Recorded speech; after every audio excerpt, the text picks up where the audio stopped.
Hey guys, how's it going? I'm doing a brake job on my 2011 Chevy Suburban 1500 LTZ.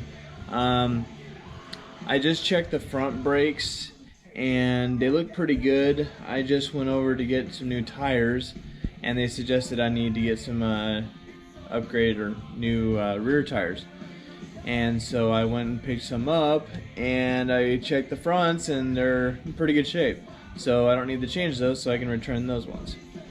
So now I'm making my way to the back tire and I'm gonna show you what I'm up against, and I kind of want to do a how-to on to remove these. So online it said that the lug nut size was 13/16, which was slightly off.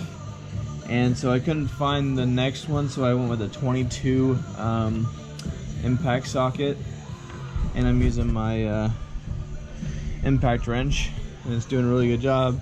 So let's get this tire off, and I already loosened up the lug nuts, so let's get this tire the rest of the way off. Alright, we're back. So tire's not too heavy, but if you can see right in there, well, hang on, let me see if I can get a light on that. You can see a lot right there that it's showing up as pretty low. So I'm gonna take this thing off, and the other side I did was a 3/4, but I think this is smaller. So let's see, it's a 5/8, which it's not. I think it's the next two sizes down, which it is.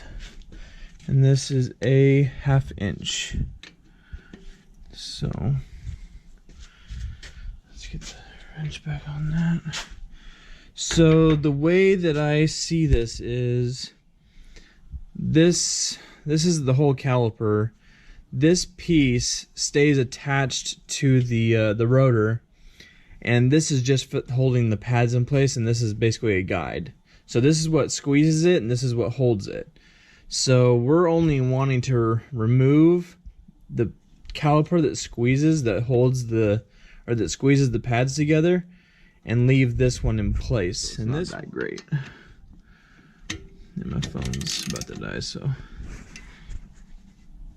hang on. I think I did not switch it back. Maybe I did.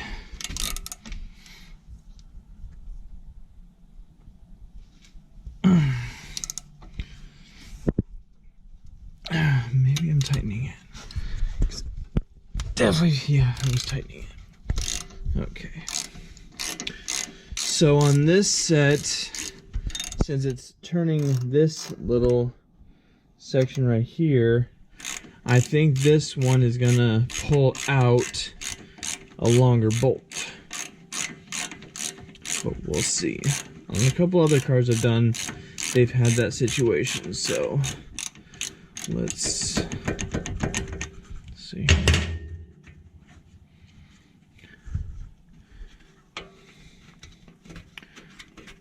Maybe I need to get a wrench on that to hold this in place so I can take that out. Yeah, I think I do, and that's a bigger set.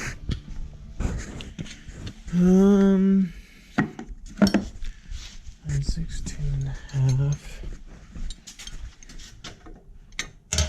Nope. So looks like it's quite a bit bigger, which would be 13/16.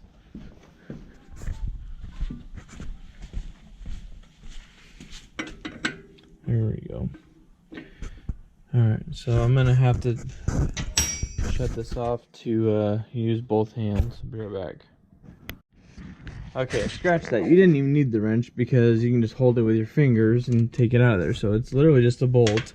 This screws into this, but now I need to see if this, yep, looks like I'm gonna have to take the bottom one off because the front ones are a lot easier. You just take one bolt out, slide the caliper over, and you can replace it. But this one's a little different. And I'll show you some. I finally got it off. That bottom bolt was really a lot tighter. So this is what it looks like. Yeah, it's a little dirty.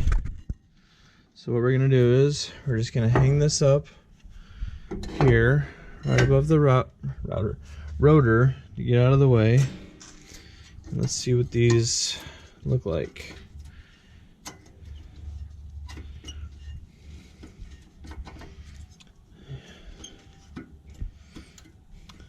Jeez, come on. There we go. Yep, pretty worn down.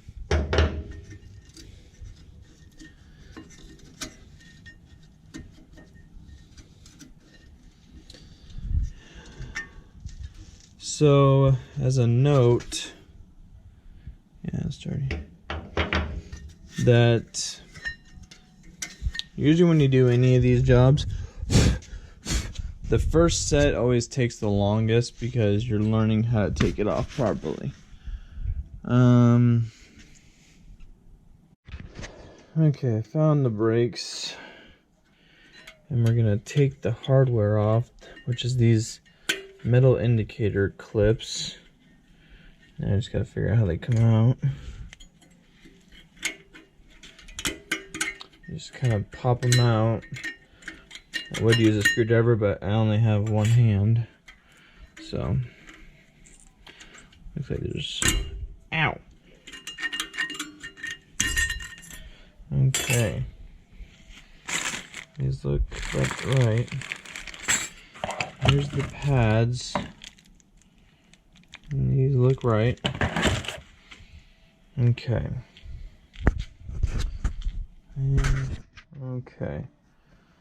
So, nope, this goes upside down. Yeah. So, these two tabs at the bottom are supposed to go in the bottom here. And this is supposed to somehow snap into place.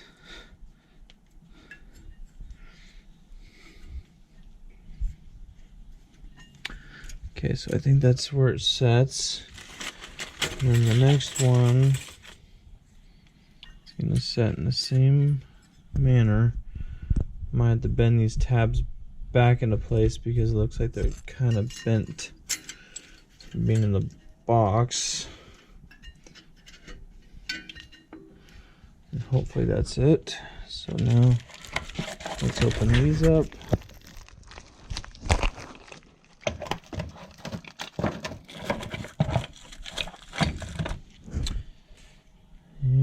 I would usually get some pad grease to put on this, but this time I didn't, and I don't, it's not exactly, you don't really need it, but sometimes it's good to have. So there's a fin right here,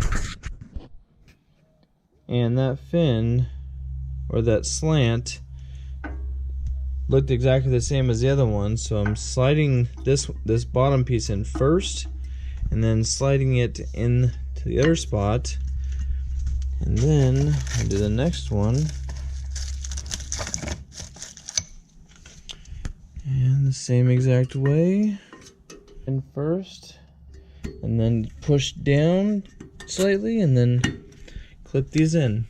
Okay, so now, not hard part, just not as simple. My C-clamp, which I suggest to use this. Ooh, I lost my balance. C-clamp, you will put the adjuster piece inside of that hole, and you're gonna squeeze this until you reach your desired depth. So I'm not gonna do that on camera. Actually, I will. I'm gonna set the camera down for a sec. Get this thing opened up to a certain. Okay. So you see right here, I'm gonna put this inside of the piston. That's what they call it, is the piston. And then we're gonna squeeze this until this piece, that little rubber boot, squeezes inward, which is gonna push some of the fluid back into the reservoir. And I've bleeded brakes before, and it's not really worked out for me. You can get air bubbles in there and cause some problems. Then you'd have to either find someone to bleed your brakes, your brake lines. I've seen that people just, you know, squeeze these with channel locks, but a C-clamp is a lot easier, and you don't damage it with the teeth. So we're gonna squeeze it and see how that is going in. Just, well, hang on, so slightly, a little bit at a time, and we'll go slow, pushing it in more. And I'm gonna get a tape measure to figure out the depth, and then we'll get to our desired depth, and then we'll slide it back on, and that's it. So I'll be back. So I got it set down to the depth. It's basically almost flat with the caliper itself, so the piston going all the way in. And then when you start the engine and push the brakes, you're gonna do a couple cycles with that, and then it's gonna compress and get a good tight fit. So now we're just gonna set this back over top of here, line it up with these two bolts, and then put those back in and tighten everything up. Alright, so I slid it over top of it. Got these two bolts in, had to use the end wrench and the socket to do both of these. And then I got them in there nice and tight. I didn't torque them because I don't have a torque wrench, so I figured I'll just do it really nice and tight.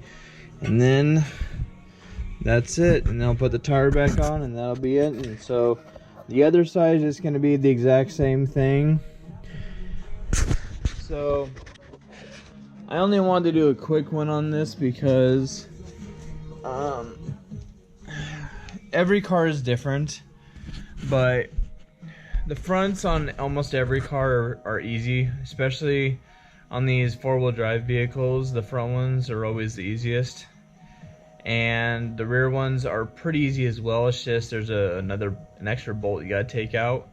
So overall, this one's pretty simple. It's not too difficult. I have it up on a lift just so that way I don't have to lean over and kneel down and hurt my back. And this is a little more complicated. I actually have it on the car on a lift and then jacked it up on the lift. So not the safest idea. So I wouldn't recommend this for anybody that doesn't know what they're doing. I'm just doing this because this is what I want to do. So if this helped anybody, just let me know.